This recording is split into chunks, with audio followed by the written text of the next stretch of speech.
We will talk about two topics today. Section 5 of Income Tax Act 1961, Scope of Total Income, and Section 7 of Income Tax Act 1961, Income Deemed to be Received. Let us talk about Section 5 of the Income Tax Act 1961, Scope of Total Income. In case of each category of person, that is resident, not ordinary resident, and non-resident. Resident: the total income of any previous year of a person who is a resident includes all income from whatever source derived which is received or deemed to be received in India in such year by or on behalf of the resident, or accrues or arises or is deemed to accrue or arise to him in India during such year, or accrues or arises to him outside India during such year. Points to be noted: income is said to be received in the place where it is first received. For example, if a person receives any income in, say, France and then transfers it to his bank account in India, then the income is treated as received in France, that is, the place where it is first received. Income deemed to be received refers to the income which is not actually being received but is a part of the income of the assessee under the law. Income is said to accrue or arise when the right to receive such income is established. For example, salary is accrued for each day worked in the month and it is received by the end of the month. Not ordinary resident: the total income of any previous year of a person who is a not ordinarily resident includes all income from whatever source derived which is received or is deemed to be received in India in such year by or on behalf of the not ordinarily resident, or accrues or arises or is deemed to accrue or arise to him in India during such year, or accrues or arises to him outside India if it is derived from the business controlled in or a profession set up in India. Here, if you go to see, the first two conditions are the same as that of resident. Points to be noted: business controlled in India means the management of the business or major decisions are taken from India. For example, Mr. A is a not ordinary resident, starts a business in, let's say, Spain, but the major decisions of the business are taken from India. Then that income received by Mr. A from the business in Spain is taxable in India. Profession set up in India: for example, Mr. B, a lawyer, has a law firm set up, that is established in India, gives legal opinion in Germany, then income received in Germany will also be taxable in India as it is derived from the profession set up in India. Non-resident: the total income of any previous year of a person who is a non-resident includes all income from whatever source derived which is received or is deemed to be received in India in such year by or on behalf of the non-resident, or accrues or arises or is deemed to accrue or arise to him in India during such year.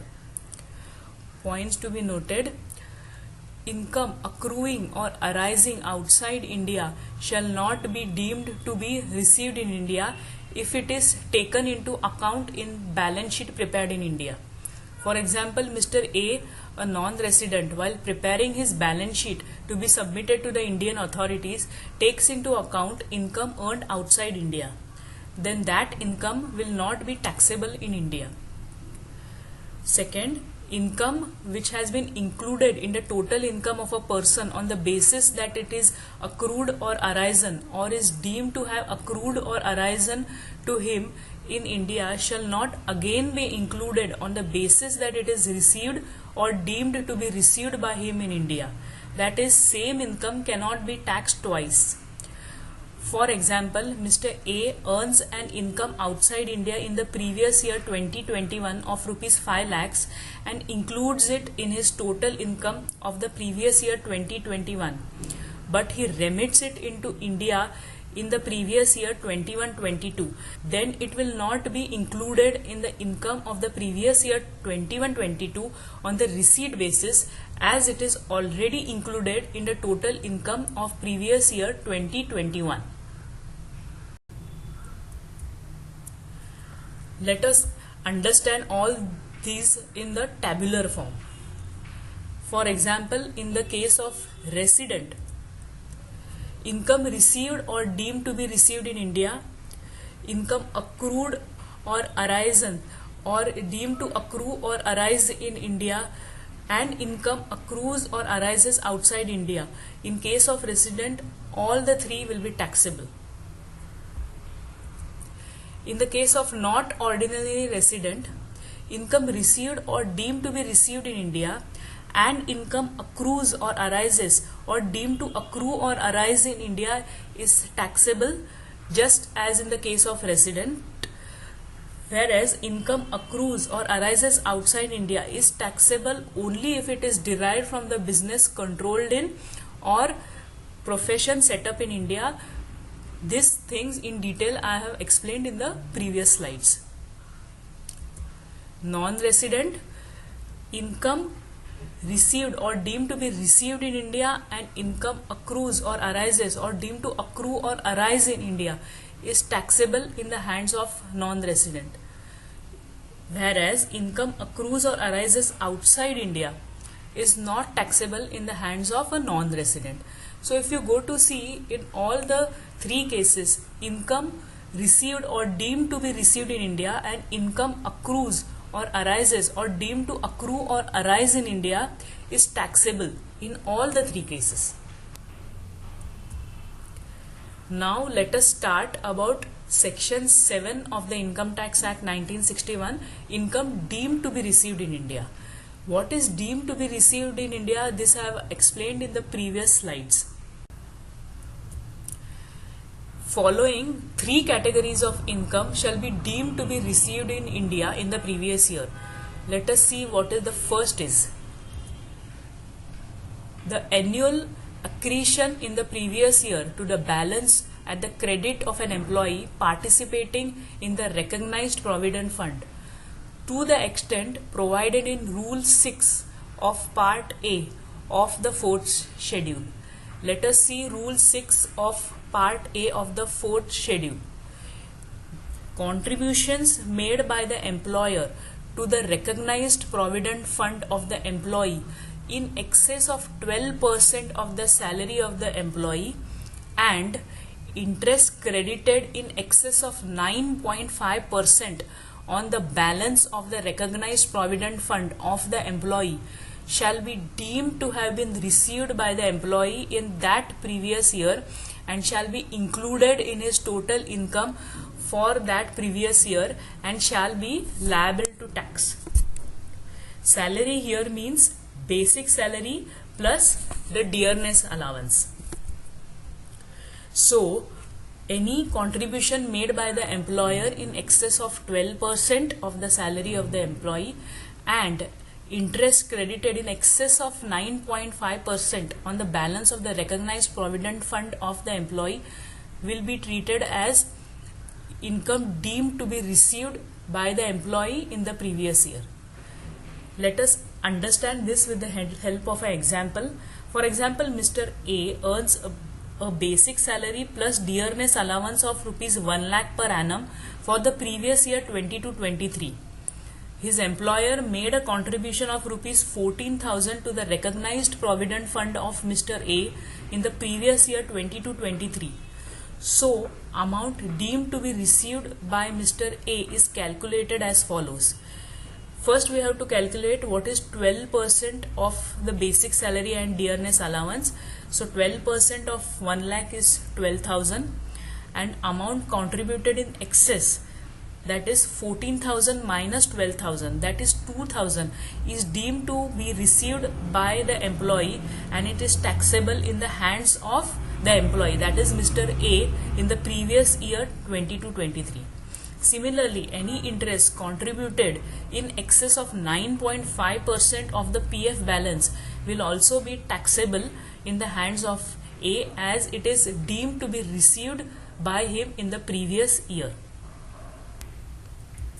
Second, the transferred balance in the recognized provident fund to the extent provided in Subrule 4 of Rule 11 of Part A of the 4th schedule. Let us see what it means in detail. In case of an employee whose balance is transferred from an unrecognized provident fund to a recognized provident fund, then the entire balance transferred will be considered as if it was a balance of a recognized provident fund from the inception. Hence, employer's contribution in excess of 12% of the salary and interest paid in excess of 9.5% of the salary will be deemed to be income of the employee in the year in which the transfer takes place and is taxable in the hands of the employee. Let us understand this with the help of an example. Mr. A is an employee of the company, let's say Good Private Limited, which makes contribution to an unrecognized provident fund. Mr. A resigned from Goods Private Limited in previous year 22-23 and joined a company Better Private Limited, which has a recognized provident fund. The balance of employer's contribution of rupees 5 lakh in Mr. A's account in the unrecognized provident fund of Good Private Limited is transferred to the recognized provident fund of Better Private Limited after he has switched over from his job from Good Private Limited to Better Private Limited. Here, the balance of rupees 5 lakh of A, the employer's contribution in excess in any year exceeding 12% of his salary in that year, or interest on the provident fund balance in excess of 9.5% in any previous year, will be calculated and will be deemed to be income received in the previous year 22-23 and made taxable in the hands of Mr. A in the previous year 22-23. Note, the recognized provident fund is a provident fund which is recognized under the Income Tax Act 1961. The third point, the contributions made by the central government or any other employer in the previous year to the account of an employee under the pension scheme referred to in section 80 CCD. Let us understand in detail. Any contribution made by the employer under the National Pension Scheme or Atal Pension Yojana or any other scheme referred to in section 80 CCD will be deemed to be the income received by the employee in that year. This means that the amount will form a part of his total income and the deduction, if any, will be as per the provisions of section 80 CCD. Thank you.